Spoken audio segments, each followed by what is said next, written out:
Welcome to Faded Hand podcast number 7. So we're going to keep going through the class list. Last time we finished up by finishing up Guard. And today we're going to be starting out with Brawler. So here we go. Brawler. Tier 2 upgrades from Ruffian.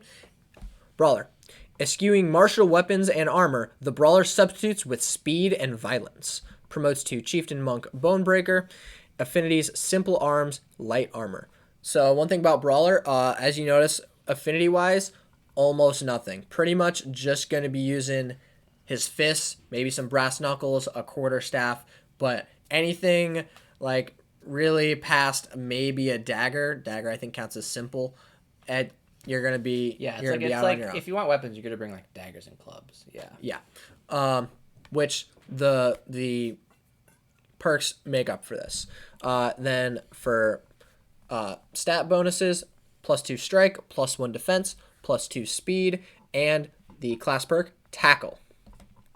Tackle. When you attack and the enemy does not riposte, you may drag the both of you to the ground. You and your target take 1 attack malice, 2 defense malice, and 2 speed malice.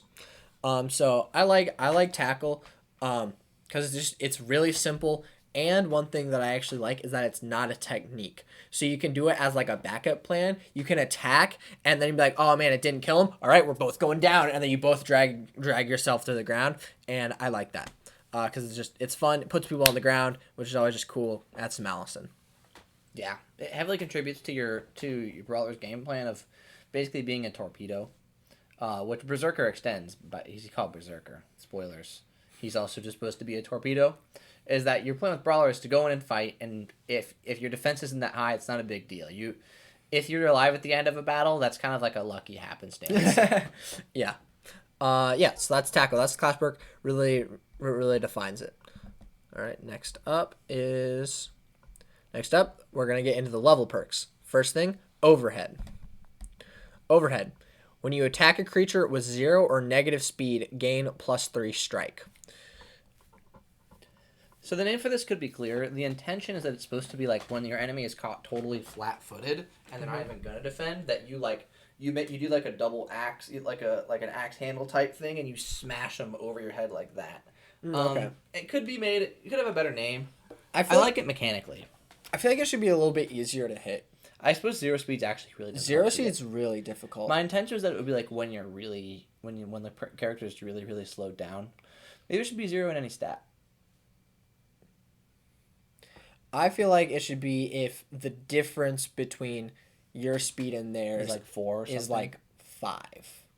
Since I would say most we can change that. Most characters that are going to be able to attack will have at least 5. That keeps it in line with some of the other ones. Yeah. We'll change it to that. Yeah, we'll change it to when you attack a creature where the difference between yours and theirs, where yours is 5 or more greater than their speed, gain +3 strike. That's Overhead. So that is like they're like dazed and confused, and then you come in and just wham, knock them out, and then they're just gone. Yeah. All right, that's Overhead. I like Overhead's fun. It's very simple. I like it mechanically. It's like hit someone when they're disabled and kill them. Hard. All right. Brawler has gotten the least playtesting, but I'm also the most confident that he's fun to play.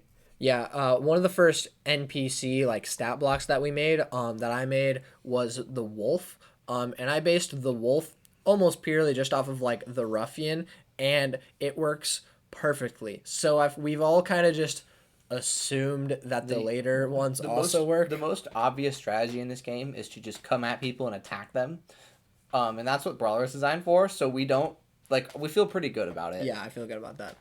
There's a reason that every time somebody plays a magic or like hunter rogue thing, it gets tweaked, and that's because it's a special stuff. Those are harder to make work because you're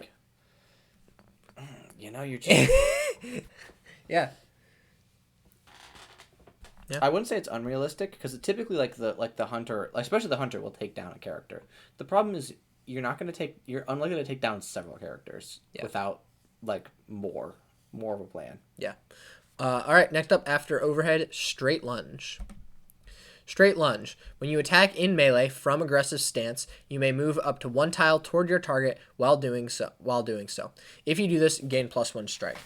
Yeah, I actually like this one.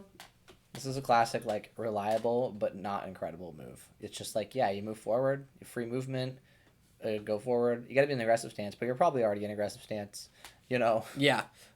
It gives it honestly. I would say like one of the best things is the +1 strike is minor, but it's always nice. I would say It's the free best movement. is the free movement, like 1+ free tile of movement. Because actually, this is really giving you, a defense boost. Yeah. Because instead of paying, because you have to be in aggressive stance, you're not paying the defense cost for movement, and you're gaining strike. So I think that's a subtly good one. Yeah. Like straight people are gonna look at it and be like, oh, that's not that good, and then like later they'll be like, oh, that's actually really good. Yeah, and I'm happy with them thinking that. Yeah. All right. Yeah. That straight lunge, like you just like leap forward, bam. You just lunge at them. I really like that.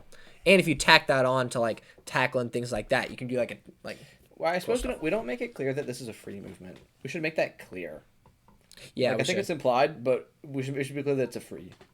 Yeah. Because some other things are like, oh, you move, but you have to pay for it. True. All right. Next up, straight lunge and then uppercut. Uppercut solid.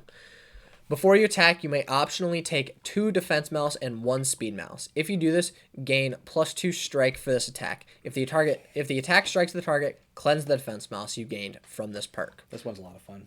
Yeah, this one's fun narratively because you get to like it buffs you, but then it's like it's a risk reward. Yeah. You buff, but then you just uppercut right through him. And I really like that. And then like clearing the defense mouse, it reminds me of Incineroar. Exactly. It sort of like lands an attack and goes like that and like Yeah. You're like basically like if you get to land, you're like, yeah. I love that. This is another one of those that that I actually think is a little more fun than it is good. It is good, but because you're gonna want to let it rip when you know it's gonna connect. It's actually a surprisingly small amount of situations where the +2 strike, like that they're within a range where the +2 would put them into the kill range, right? Yeah. So this one's a lot of fun to use, but I think if you were like really hard min-maxing, you wouldn't rate this that strongly. True. I think that this would actually be best on paired with someone who has, like, I think a Brawler Mystic combo would be really good. Because Mystic could use their Insight perk to see what the stats are. Or remember, you're very likely to have 1 too, so you can scout them. You can scout them with an attack. There you go. Yeah. 1-2 would be really good for that. I was like, you go for like a light hit, and then you're like, all right, I'm gonna go for this next one, and then bam, you get uppercut on him. And I think that makes it a lot better. Yeah, because Brawler will come from Ruffian, and I think 1-2 is just it's an auto pick. 1-2 is. It's not an auto pick when you're in Ruffian, but it's an auto pick at some point if you didn't take it in Ruffian. True. Yeah. For sure. Yes. That's uppercut. Low blow. After you attack, but before your opponent may riposte, your opponent takes 2 mouse in the stat of your choice, and you take half of the same in the same stat. Yeah, you want to talk about that? Yeah. So that's like you dive down and punch them in the nuts, right? And the idea is that it lets you cripple them, but you have to you ducked down, so you're gonna have to get back up, so it weakens you as well.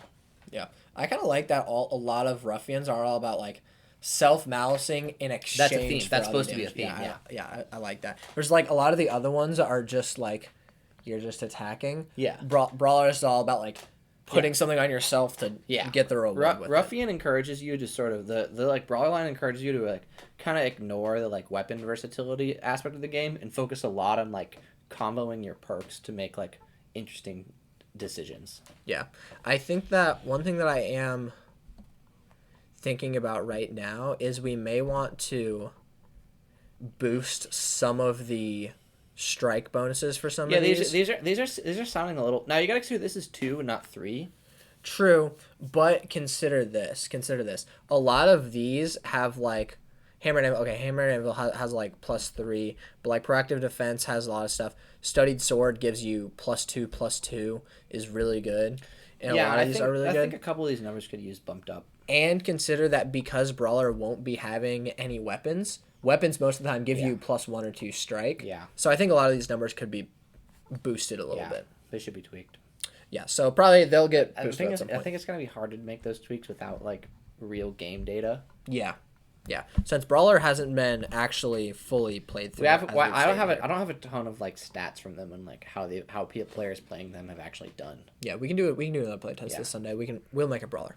All right. Last level perk for Brawler is Pugilist. Right, that's how it's I pronounced. think it might be Pugilist.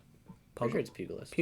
Pugilist. That's how we're gonna say it until somebody corrects us. If you comment, then you're only creating engagement. You're actually helping the algorithm. Do it. You should. Yeah, You do should it. comment it. Roast us for how we pronounce that word.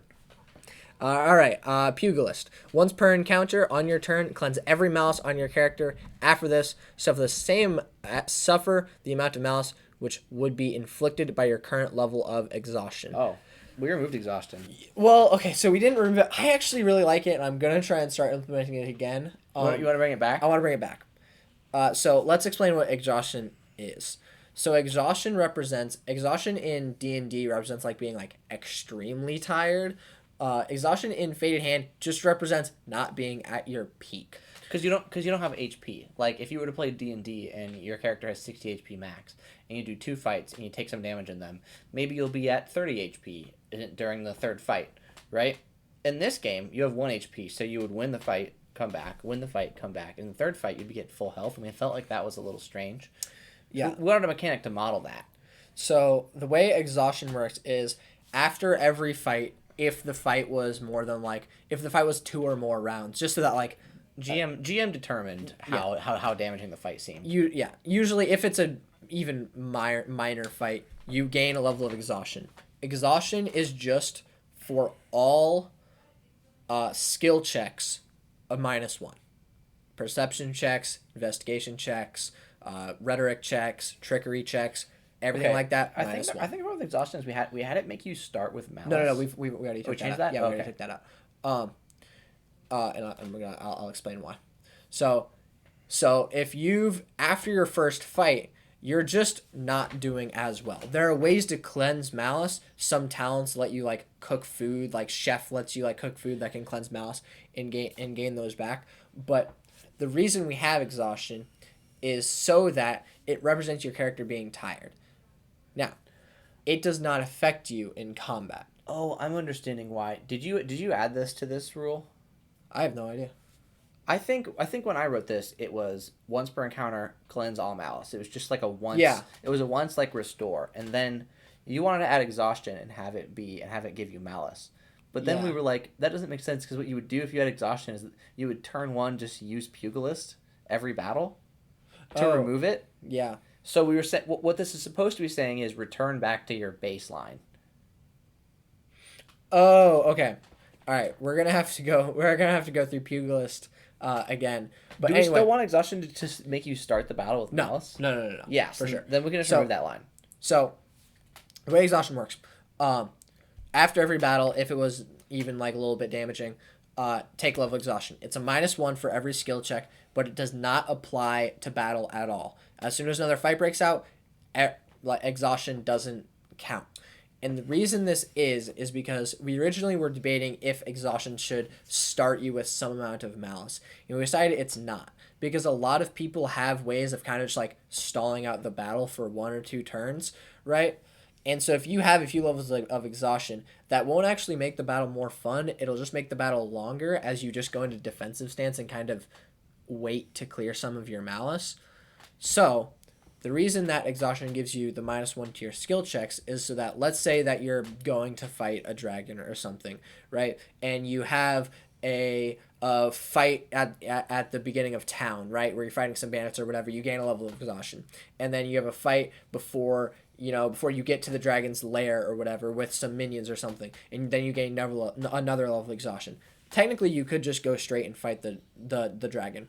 But because you have so many levels of exhaustion, the chance that you can succeed a knowledge check to figure out where you're supposed to go is pretty low. And that means that your character's too tired to even figure out what the hell is going on, and you just have to rest. Basically, we like the combat narrative split, and we're happy if exhaustion is just a narrative element. Yeah. It's just like narratively your characters would rest here, and this is just a subtle way of the game telling you to do that. Yeah. And because most characters like skill checks are usually the highest, a good skill check without bonuses and stuff would be like a 3 or a 4. Yeah. 2 or 3 levels of exhaustion is like, okay, even like the best person is at like a slightly average. So we could just remove the exhaustion line from this perk because it actually is not relevant anymore. yeah. So Pugilist, once per encounter on your turn, cleanse every mouse on your character. It's supposed to be just a once per battle cleanse, and you can see how it synergizes with his other perks that give you self damage. The idea is you go in there like a torpedo, do self damage, cause some chaos, and then if somehow you get a turn where you're still alive, you can pop this one and come back to full strength, and then do it all again. Yeah. Yeah. I really like this one because I just really love in TV shows when like somebody's just getting like wailed on. I didn't hear no bell. And then and then just like the like moment of like total silence and like the music cuts and you just like hear their breathing and they're just like yeah. And then and then they come out like swinging again and I love that. That's what this perk is supposed to be. Yeah. It's so good. All right. That's Pugilist. If I were playing Brawler, Pugilist is an insta pick. For sure. I don't think it's like a first level pick though. I wouldn't like when I get into Brawler, I'd take Pugilist. I would take one of the ones that give me self damage first. I would take I guess you start with Tackle. I would take it because I like it, awesome? not because it's good. If I wanted to min max, I wouldn't take it first. It's still probably pretty good to take first. Yeah. It's not a bad choice. Because you have Tackle and I think Ruffian and Yeah, you stuff start like with that. Tackle. Yeah. All right. And that is all of the tier 2 Brawlers class perks. Or level perks, my bad. So next we're gonna go on to Hunter. Hunter upgrades from Scout. And so let's see what we got here for Hunter, tier 2. They're flying steel backed by killer instinct. The Hunter locks onto openings and rains death from afar. Affinities light arms, light armor, medium armor, light ranged, heavy ranged. Promotes to assassin and sniper. +1 strike and +2 speed. And the perks cited in. Before we talk about Hunter, I think that we should talk about effective range. I don't think we have. I think we have vaguely. Yes, we did. Yeah. I mean, stealth was you could you could rehash it for a second. Yeah. So pretty much remember that effective range is effectively the area where your hit is at the perfect range for that weapon. So I think short bows have a range of 3. So if you're shooting at a 3 tile range, then you suffer no penalty to that strike. For every tile they are closer, it's a -1. For every tile they are farther away, it's a -2. So anything more than 2 tiles outside of your effective range is going to be pretty hard to hit. That's effective range, and that has a lot to do with Hunter because they're more of a ranged character. It's pretty... Now, that's not to say you can't do it. You probably will use far outside of effective range shots to destroy like shitty summons or just like there's a lot of mage spells that summon very shitty monsters onto the field, and I would expect Hunter players to just take those out with any random attack and not even care about effective range. Yeah, which I kind of like a Hunter just like picking off. It's not a strong monster. They can just bring it down. They don't have to like hit it perfectly in the throat or whatever. Yeah. Okay, so let's look at the class perk for Hunter. Sighted in. You get to put something on the board. This at the end of each turn has been changed to during the planning phase of combat. We've played that. We just said that a lot of things happen in the planning phase. And if you want to race condition, the danger with planning phase is that it lets people race condition and like option select their opponents. Yeah. Like if you've got like 2 opponents and they both do things in planning phase that can be seen on the board, you can wait for the other party to put theirs down before you put yours down. But this is a tabletop game, so if your friends are being dicks about that, get different friends. I can't help you. Yeah, get different friends. So, in the planning phase of combat, place your sighted marker on any visible tile. You are sighted in on this location. When you make a ranged attack against a creature standing here, the effective range of your weapon is expanded by 1 tile, both near and far. So let's say I have my short bow, and I place my effective range... I place my sighted in tile 5 tiles away. The effective range of my short bow, and I target someone in that tile, the effective range of my short bow is now 2 through 4. Which means that if I target someone on the 5th tile, I'm actually only going to suffer a -2 instead of a -4. So it really makes a difference for that. What I kind of like about this is that it gives you a bonus, but the bonus is actually relatively modest. It's just 1 tile of range. So, which is pretty meaningful considering how expensive it is to move in this game. But in our initial design for this, it was devastating to stand in the title. Yeah. In the title, like we made it like give you a strike bonus. Yeah. It gave you a strike bonus and the range. Yeah. So the effective bonus was like +3 or 4. Yeah. And what the design we went with was to tone that down, but give them perks that tie in with it. So your decided tile gets stronger as you get perks in this class. Yeah. I really love the sided in tile. Number one, because you get to put something on the board, and I love putting Always things. fun. Always things. If you ever give me an option to put something on the board, I'll put it on the board. We can make Pugilist better by letting you put something on the board. That's where your belt goes. Your weighted belt you were wearing. You take it off. You You take off your weighted belt. Role playing wise, that's what happens for Pugilist. Also just love the idea of like when Hawkeye is like shooting stuff and then he just like shoots one just like behind him. It's like that's where sighted in time is. Yeah. Like all the other ones were at effective range. He's been leaving that one there just so we can turn around and just shoot that one. And I really love the sighted in time. Wait, you're still wearing your weighted gi. Take it off. All right, I took it off. How much does that weigh, by the way? 100 kilo. Wow. That's became less significant as this show went on. Okay, that's sighted in. That's the class perk. So we're gonna move on to the level perks. 1-2. You already know what 1-2 is. Now this actually combines really well with Scout's target practice. Yeah. Because each consecutive attack has +1 strike. So 1-2 can just give you more of that. This is the first example of a pattern that will happen. Is that there will be a level perk that is sort of good, and certain classes will get access to it early, and other classes will get access to that same perk later. So like 1-2, lots of classes start getting access to this here. Yeah. Okay, so that's 1-2. Field medicine. Field medicine. When no enemies are within 2 tiles of yourself, may cleanse 2 malice total on you or any adjacent ally. I like field medicine. I don't know if it works perfectly. I think it does. Well, here's the thing. So in every game in the entire world, if there's a ranger character, they always have like a minor heal ability. Yeah. Every single one. True. Divinity, D&D, every game, freaking Fire Emblem, everyone has a little heal ability. So I felt out of place. I felt like I wasn't with the crowd if my ranger didn't have a kind of... And in every single game, that heal ability feels out of place. Every single one. Yeah. So that's here too. Don't worry. We're keeping with the tradition. No, see, I like it. I do like it. There's a good reason to take it. It's that healing is actually not that common in this game, and getting it on perk is pretty good. And I think it gives you... And it's a good amount of cleansing, but you've got the restriction that there can't be enemies near you. Yeah. Normally, I feel like it's more of a restriction to just be told, like, oh, you're a ranger, go to the back. Yeah. But now I feel like it's actually an advantage where when you're at the back, you're actually helping the front. Because if you stand a tile, like 2 tiles behind your friend is within the 2 tiles, but wherever they're facing isn't. So you can go and start clearing malice on them. Well, it's you and adjacent allies. So adjacent allies. What would happen is that like you're shooting from the back. Your friend doesn't feel safe. So he busts ass and he runs near you, and then you heal him. Yeah. Which is probably a reasonably common occurrence. Yeah.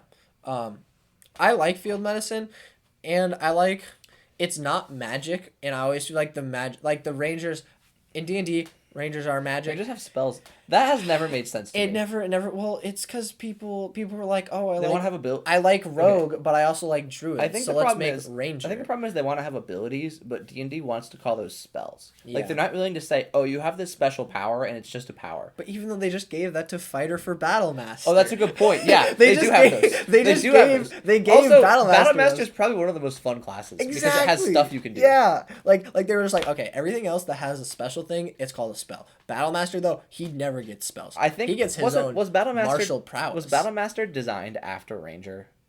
Probably not. I feel like it must have been. I feel like it must have been that like Ranger's been there forever and Battle Master's kind of new, and they were like, we're not gonna give fighter spells, so we're gonna come up with a new word for it. And then they just made Eldritch Adept. They just made the Arcane Knight for fighter and gave him the spells. Oh, they did, didn't they? Well, okay, so I saw. Does anyone pick that? There was on Dimension 20. Is it good? Like, is it fun? On Dimension 20, Crown of Candy, Murph's character played an Arcane Knight, I think. And I think he liked it. Was it fun? Yeah.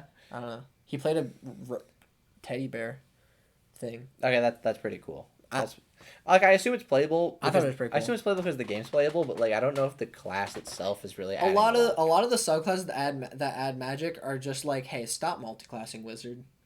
Yeah, just here. Take this. It's like the arcane trickster rogue. It's like stop multiclassing rogue wizard. Just do this. You could just have this instead. And then it's like ranger's like stop multiclassing rogue druid. Have ranger. I gotta say I don't love that. I feel like they should just make the multi-classing rules smoother and better if people. Well, that's what 3.5 was. I have not played 3.5, and I think I never will. No, 3.5. At 3.5, as far as I'm aware, I've never actually played it. I've just heard a lot of people talk about it. 3.5 multiclassing was like really like way more expected. Like it you was were kind meta. of It you was were like, just the expected expectation to that do you it. would just be moving up like 9 classes. Like if you reach level 7, like or level 8, and you haven't multiclassed, you're playing the game wrong. I mean, that's kind of how this game is. Like when you get to a certain point in the game, there's a good chance you'll probably want a multi-class. You don't have to, and the game's very playable if you want to just make a raw build that's just like, oh, my guy's a fighter. I'm going to take every fighter perk. Yeah. But it becomes a really tantalizing option. Definitely if you were to play the game till like level 18 or so. Yeah. When you were allowed to class out of tier 3. Well, actually, I guess you're kind of forced to multi-class. Yeah, because we don't have tier 4s right now. Yeah, the tier 4s will come. The tier 4s are probably going to be DLC before that. Well, unless you just start taking the perks you didn't take before. Yeah. But So. it becomes tantalizing. Like, your wizard friends have been flinging spells this whole game. You're like, let me get it on the party. I want to try that, yeah. So, yeah. That entire thing came from field medicine. Because Ranger has spells. Because I said that every Ranger in every game has an out-of-place healing. Ranger does. Well, you know what? That's why I did that. Yeah, I just... Like, my entire design process has just been to sit down and think of what characters did in other forms of media that I liked, and I was like, what would that be if it was a perk in this game format? That's all it is. That's all I do. Oh, I saw a funny thing that was, Anyway, yeah. Field medicine. I still like field medicine. I would take it. I just like the idea of like you're just like helping your friend. Like, I would absolutely while they're take going. it. Yeah, I think it's in addition, you're allowed to do it to yourself. You're allowed to cleanse mouse on yourself. So like it's good. Yeah. All right. Field medicine. Ricochet. I think I like Ricochet a lot. When you make a ranged attack at effective range, your shot splinters away to also strike any opponent within 2 unoccupied tiles of your target. Okay, so I was thinking maybe this one doesn't need to be a technique because it makes a lot of sense to combine with stuff like shrapnel. Yeah. I might take away technique from this one. Okay. Yeah. I like this one. Just because it's cool. It's like it hits. Yeah. It hits and it has to be at effective range, the description sounds like it works on every attack, but it doesn't. You have to be at effective range, which isn't super easy to do. Yeah. At reliably. Yeah. Pretty much like even if you have your sighted in token, you still gotta be like working. But you can also bounce it back. So like if there's two enemies coming at you, and then you have line of sight to one of them, and there's one in the middle who you can't hit, you can shoot his friend and then ping pong it back on him in the back, and I think that's awesome. True. I like that, yeah. I like that. Yeah, I think Ricochet is cool. Once again, I like most of Hunter's perks just because they're, like, role-playing wise very fun. And just, like, I like Hawkeye. I think everyone likes Hawkeye. I think they also seem fun because they all obviously work. Like, you can see yourself taking any one of these. You can see yourself taking any one of these and not feeling disappointed that you took it. Very true. Yeah. All right, next up, Ricochet... Bing, bang, boom. Suppressive Fire. I love Suppressive Fire, I believe. Suppressive Fire. Whenever a creature moves into or out of your sighted tiles, you may make a ranged riposte against them. I love this one. It lets the hunter do their hunter thing of just shooting arrows. Shooting arrows are fun. Saying that, having someone just walk through a random tile and you'll be like, I shoot them. Yeah. Cool. Awesome.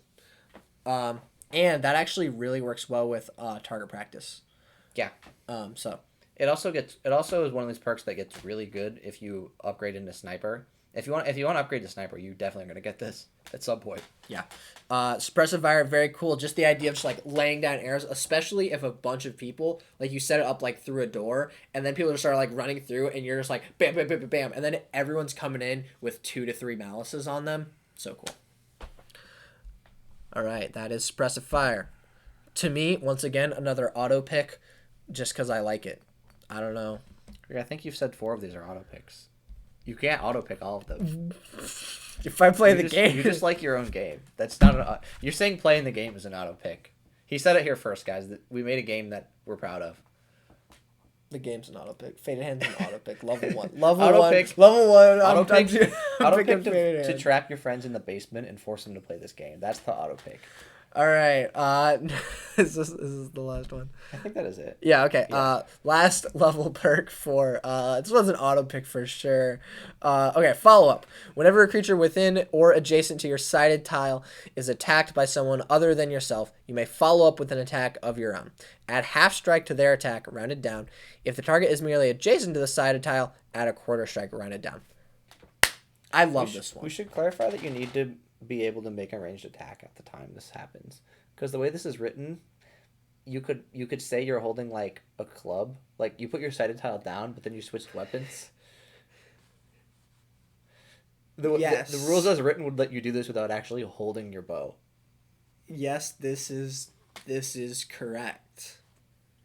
I know you say this, but we can't leave things like this to chance. We can't People will get in arguments. They'll be like, it doesn't say you have to have a ranged weapon. You guys suck. Yeah, you did this to me. You guys made me like this. Can you tell which one of us is the programmer? This is how I live and work every day.